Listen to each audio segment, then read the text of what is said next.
Hi விவாஸ், எல்லாருக்கும் வணக்கம். நம்ம இன்னைக்கு எதை பற்றி பார்க்க போகிறோம்னா, மாங்காய் வகையில் ஒரு வித்தியாசமான ஒரு மாங்காய் பற்றி தான் பார்க்க போகிறோம். இது என்னடா வித்தியாசமான மாங்காய் அப்படின்னு நினைக்காதீங்க. இம்மா பசந்த், அதாவது இந்த மாங்காவோடைய பேர் இம்மா பசந்த். இதாக இருக்குது பார்த்தீங்களா, இது காட்டிடான். இதோட பேர் வந்து இம்மா பசந்த். அதாவது இது வந்து நம்ம தமிழில் அந்த மாதிரி ஒரு மீனிங் இருக்குது.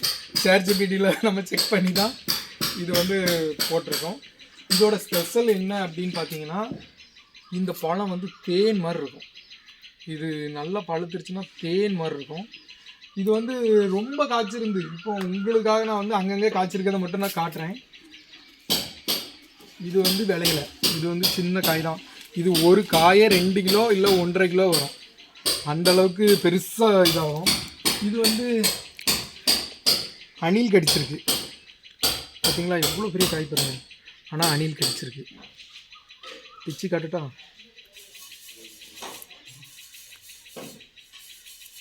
சரியான பழம். ஆனால் அணில் கடிச்சிருக்கு, பூச்சும் அடிச்சிருச்சு. இது சாப்பிட முடியாது. பட் நான் இது உங்களுக்காக பிச்சு காட்டுறேன். வச்சிருவோம், அப்புறமா இது பார்த்துக்கலாம். அப்புறம் இங்கே பாருங்கள், இதெல்லாம் பிஞ்சு. இது பிஞ்சுங்க, இவ்வளோ பெருசாக கிடக்கிறது பிஞ்சுங்க. இந்த பழத்தோட மையமே வந்து இதில் நிறைய நார் சத்து நிறைஞ்சிருக்கு. இந்த பழத்தில் அவ்வளோ ஒரு டேஸ்ட்டாக இருக்கும். இது நீங்கள் சாப்பிட்டீங்கன்னா ஒரு பழத்தோடு போட மாட்டீங்க, 3-4 பழம் சாப்பிடணுன்ட்டு ஆசைப்படுவீங்க. ஆனால் இது ஒரு பழமே 1.5 கிலோ வந்துடும். இது வந்து பிஞ்சு எவ்வளோ பெருசாக இருக்குது பார்த்தீங்களா, இதே பிஞ்சு. இப்போ எவ்வளோ பெருசாக வரும் பாருங்கள் காய். அதுக்கப்புறம் வந்து நான் இன்னொன்று இது காட்டுறேன். இதை காட்டாம், இங்கே விளைஞ்சிருக்க காய்.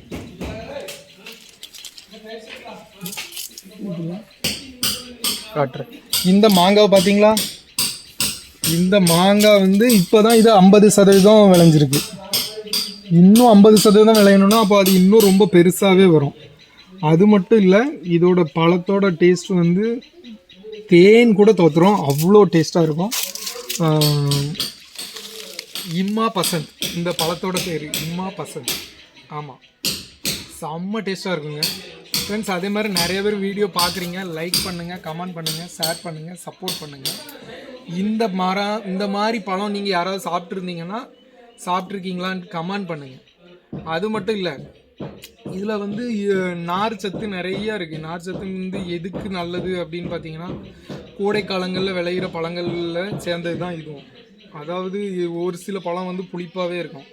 இது வந்து காய் வந்து துவர்ப்பாக இருந்து இனிப்பாக மாறும். மாங்காய் வந்து புளிப்பாக இருக்கும்பாங்க, இது துவர்ப்பாக இருந்து இனிப்பாக மாறும்.